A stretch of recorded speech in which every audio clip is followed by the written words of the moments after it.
Olá, bombeiros civis, olá, socorrista. Mais uma vez nós estamos aqui, mais uma vez nós nos encontramos para mais uma videoaula. E hoje eu quero conversar com vocês, eu, Omar Macedo, coordenador de atendimento pré-hospitalar da Brasil Flam, Escola Civil de Bombeiros, e responsável pela área de atendimento pré-hospitalar daqui da escola. Instrutor Omar, e hoje eu quero conversar com vocês sobre o parto de emergência.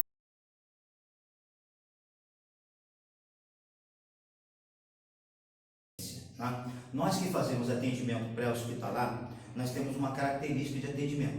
E essa característica de atendimento dá justamente a condição pela qual eu tenho de melhorar a referência para o atendimento intra-hospitalar. Quer dizer, o que eu faço na rua vai melhorar, vai dar uma resposta positiva para que essa pessoa possa entrar já no atendimento intra-hospitalar, quer dizer, dentro do hospital, já com a ciência dos profissionais da área e melhorar também essa resposta com relação a ela lá dentro. Tá, vamos falar um pouquinho sobre a questão do parto de emergência.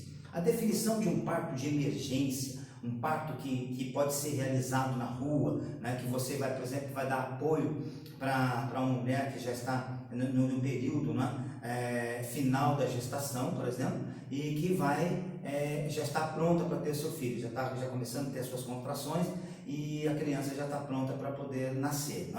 A definição seria o seguinte: o parto de emergência são lesões ocorridas na mãe ou na criança, tá? Na realidade não são já lesões ocorridas, mas que podem ocorrer na mãe e na criança e que possam levar não só a mãe como a criança à morte, necessitando então de uma intervenção emergencial. Lembre-se, o que é urgencial? Se for de urgência, eu consigo colocar dentro de uma viatura e levar até o hospital. Se for de emergência, às vezes nós temos que tomar decisões e já começar a utilizar protocolos, procedimentos e instruções técnicas, vamos colocar assim, já na rua mesmo, para a gente que possa ter esse parto, levado em consideração, por exemplo, as características do local, características da mãe, o que está acontecendo com ela, que a gente vai conversar um pouquinho também, certo? E vamos definir sobre essas posições para que essa criança possa nascer. Quais são os tipos de parto que nós temos, que a gente consegue visualizar com a maior facilidade,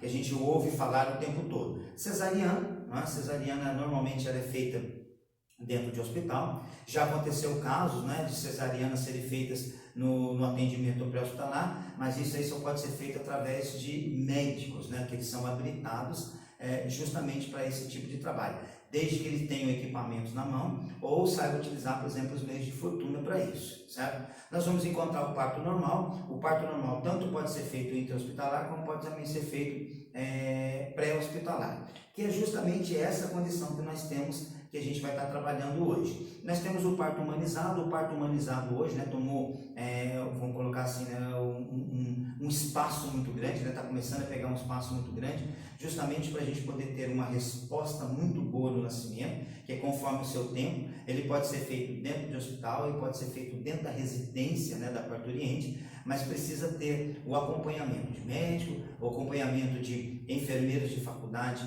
na área de obstetrícia, e técnicos de enfermagem que vão dar o apoio com relação ao primeiro atendimento após o nascimento dessa criança. E o que nós chamamos de parto natural. O parto natural, ele é caracterizado por ser um parto normal, tá certo? Mas ele tem característica, por exemplo, quando nós não temos ninguém para dar apoio, às vezes. Isso acontece muito nas regiões, como por exemplo no Pará, como no Amazonas, em locais ribeirinhos, onde você não tem às vezes ninguém lá. Então a pessoa acaba tendo, vamos dizer assim, acaba realizando o parto sozinho. Isso é considerado um parto natural, tá? Mesmo que tenha, por exemplo, um profissional da área, assim por diante, dependendo da localização, da localidade onde a pessoa está, ela vai ser considerado como um parto natural. Pois bem, vamos falar então sobre o parto normal com a referência da emergência, tá?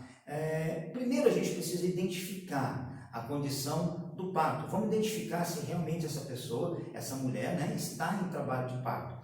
Então nós temos assim, intensidade versus frequência, tá? A gente precisa ver a intensidade, por exemplo, das contrações e da dilatação, e a frequência também dessa dilatação e dessas contrações. Existe um termo para a mãe que de primeiro filho, a primeira gravidez dela. nós vamos chamá-las de primípara, tá? É a primeira gravidez dela. Para a gente poder entender essa estatística aí, na dilatação, essa primípara vai ter em torno de 150 a 200 contrações, tá? Ela vai sentir bastante dor mesmo, vai ser um processo não muito rápido, vamos colocar assim, né? Não é tão lento, mas também não é tão rápido. Então está entre o meio termo e ela vai ter entre 150 e 200 contrações. Para o processo de expulsão da criança, tá? Para o processo de expulsão, a intensidade e a frequência para essa primípara, tá certo? Ela chega de 50 a 75 contrações. Então diminui bastante, principalmente depois que a criança coroou. Isso quer dizer o quê? Depois que a criança já está com a cabeça por lado de fora, então nós temos uma diminuição, tá? Da intensidade e da frequência do processo de contração. As mães que já têm do segundo filho em diante, quer dizer, já tem de 2 filhos em diante, elas são consideradas, são chamadas, né, em termos técnicos, multípara, principalmente no intra-hospitalar. A gente vai ver que a intensidade e a frequência das contrações na dilatação, no processo de dilatação das multíparas, chega de 101 até 150 contrações. E quando entra no processo de expulsão, tá, a intensidade e a frequência dessas contrações vão chegar entre 26 e 35 contrações. Pode ver que a gente tem uma diferença muito grande. Quando eu falo da mulher que está tendo o primeiro filho no processo de expulsão entre 50 e 75 contrações, e quando eu falo da mulher que está tendo o segundo filho em diante entre 26 e 35 contrações. Isso quer dizer o quê? Que o corpo já tem uma certa resistência. Tá? Eu tenho uma dilatação melhor, eu tenho uma melhor acomodação, né, dos músculos esfincterianos, tá certo? Que vão ajudar o quê? Na contração, a expulsão da criança. Então facilita bastante também a mulher que já está em seu segundo filho. A estatística que fala sobre essa identificação e dos nascimentos declara o seguinte, que nós temos em torno de 30,6% das mulheres, né, que tiveram filhos entre 0 e 6 horas, tá? Às vezes no primeiro momento do início das contrações, eu já tenho o nascimento da criança e pode chegar até 6 horas. Eu tenho em torno de 24,8% das mulheres que tiveram esse filho entre 6 e 12 horas. Nós temos em torno de 18,2% das mulheres, né, que passaram pelo processo de parto. Esse processo de parto dura entre 12 e 18 horas. E nós temos aí 27,4% das mulheres que entraram em trabalho de parto, que vai dar durante esse período aí de 18 até 24 horas para o nascimento da criança. Mas tudo isso normalmente dentro do processo hospitalar, dentro do atendimento intra-hospitalar, correto? Tá, vamos lá. O parto de cesariana, nós falamos lá em cima do parto cesariano, e eu só quero dar uma descrição e uma observação. Quero fazer uma observação com vocês sobre o parto cesariano. Nós temos 2 tipos de anestesia para o parto de cesárea.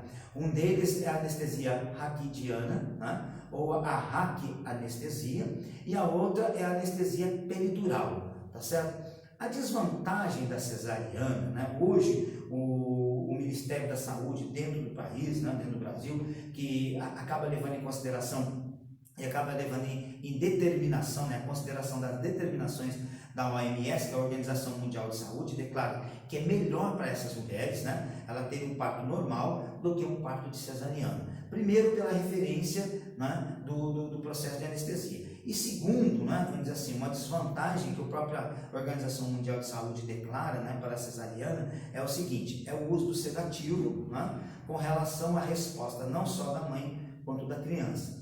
Leve em consideração o seguinte, tá? Guardem isso como estudo prático para vocês, né? Todo alimento que a mãe ingere, né, ela acaba gerando para a criança também a sua alimentação. Da mesma forma, todo medicamento que essa mãe ingere, ela também passa pela corrente sanguínea uma boa quantidade de medicação para essa criança. E querendo ou não, é um sedativo. Então eu diminuo às vezes as funções, né, com relação a essa criança, a movimentação, processo hemodinâmico dos órgãos e assim por diante, tá? Depois do parto, né, essa mãe aí como desvantagem para a cesariana, o aparecimento de dores de cabeça, tá certo? Devido à anestesia, e algumas complicações na sutura, né, na hora de dar os pontos lá que nós chamamos de queloide, tá? Então o parto de emergência é uma classificação quando eu tenho uma mulher grávida na rua, principalmente na rua ou dentro da casa dela, e assim por diante, né? Que já está em processo de parto, já iniciou o procedimento de parto, e a gente vai dar um apoio. Esse apoio é justamente para nós evitarmos qualquer tipo de lesão com relação à mãe ou com relação à criança.